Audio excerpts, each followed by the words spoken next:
what LeBron did last night. It's the biggest comeback, fourth quarter comeback of his career. That Clippers team is good. Paul George did not play, but that Clippers team has dominated LeBron's era of basketball over there. They beat up the Lakers every time they play. You have no precedent for what we're witnessing from him at this age, right? No, it's incredible. I mean, the guy's still averaging 25 points a game. You know, it's the lowest scoring season of his career, but that alone is amazing that you can be averaging 25 in your 21st year, and that's the lowest you've scored in, forever. I mean, what he's doing is incredible. I mean, the only huge drop off with LeBron is at the defensive end of the floor. He's gone from being a defensive player of the year guy to being a guy, if you're on the other team, you target him now. And I'm not meaning to be negative on LeBron. That's the only drop off. Offensively, he's still as good as anybody in the league.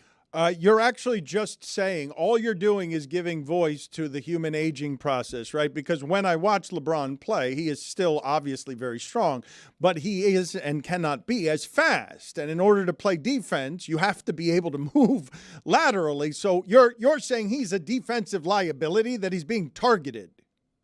Yeah, I mean, look, here's the thing, too. It goes beyond just the lack of lateral quickness. I mean, at his age, 21 years in the league, like he's carrying such a huge offensive load.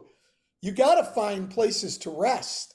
He's playing a lot of minutes and everything else. He's not 100% healthy. He's got to get some time to rest, and his rest is on the defensive end. And usually, look, he's smart, so he keeps himself out of bad situations for the large part. And they've been able to find matchups where it's tough for people to target him. In the playoffs, it could become a little bit more of an issue. But again, that's sort of nitpicking when you're talking about a guy LeBron's age and what he's getting done on the offensive end of the floor. Sports. I have to stick to sports? You always have to stick to sports, Dan. Although you can You're take the political sports. question, and then I can go back to right. bread and We butter. just kind of All right, reverse. then go ahead and ask the sports question, and then I'll go to a politics serpentine question. draft. Yeah, go ahead. Tyrese Haliburton turned 6 today, being a leap day baby. I've been hugely impressed with his offense. I'm sure people have found holes in his game, but in terms of natural scorers, where do you rank him in the league? The history of 6-year-olds.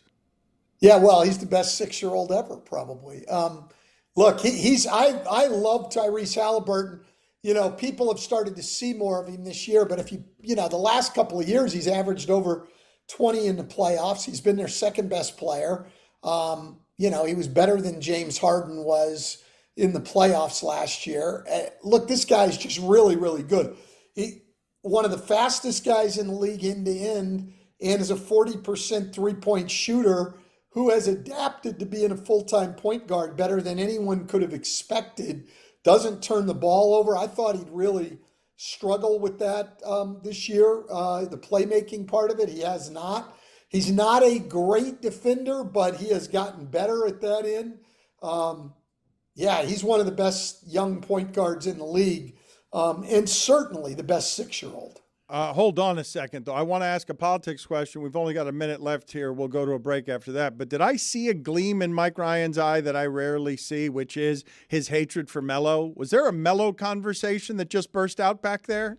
I was saying, I think over time, Tyrese Haliburton can end up being considered a better scorer than Melo. And then Tony and I, because we both know ball, got into, I can see that he can work a little bit more on the low block. And he's like, Melo's mid-range game. But I'm like, also, as a defender, that's a shot that I want being taken. The Melo mid-ranger as opposed to whatever Tyrese Haliburton can come up with. So it's a spirited debate. He's got to work on his back-to-the-basket moves. I think he's very good getting into the lane. I think he's very good shooting. The thing is, Melo had that bully ball where he would take you down to the block, give you that 1-2 spin, and then hit you with a fadeaway. That was great. 34% clip. Okay, maybe if only one day we can get a basketball expert to tell us what he thinks about what you guys are arguing about while the basketball expert is talking. I'm right here, Dan. You asked him about basketball, and then he gave you the answer, and while he was answering, you went to a basketball conversation. I actually like that. I appreciate that. All right, we're going to come back with more of it next.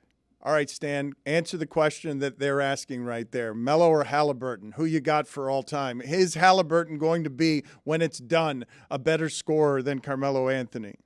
No. What? What? He said so definitively. Is he going to be a better player than Melo was? Well, he's going to be more well-rounded, yeah. But he's not going to be a better scorer, and neither one of Haliburton hasn't shown that he's any more willing to defend than Carmelo was. Politics question? I can ask a politics question? Yeah. Okay. Go for it. He was a little uncomfortable there. Like he didn't want to upset the Melo stands. I think this is something here. He's not uncomfortable. Stan, Well, I think Carmelo, no, quite honestly, I'm not uncomfortable. Carmelo is an underrated guy. I mean, that guy was as good a scorer as we've had in the league. I mean, he's there with Kevin Durant, any of those guys. He could score on anybody, and he was absolutely fabulous late in games. Like, he made a lot of clutch shots. He just, because he wasn't part of a lot of deep playoff runs, I don't think he got the recognition for that part of his game. But yeah, Carmelo was a damn good offensive He just player. hung on to like a previous era maybe for a little too long, because if the game gravitated more towards the international game, where you could rightfully argue that Carmelo Anthony is the greatest U.S. men's international of all time, that's right. then we're cooking with gas, Stan Van Gundy.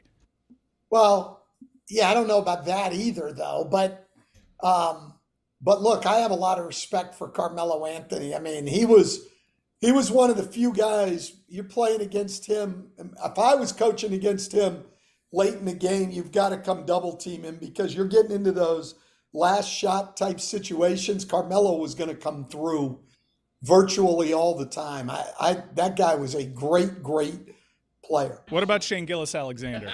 come on. I knew I smelled Wow. the Melo on you. I knew I smelled it from over here.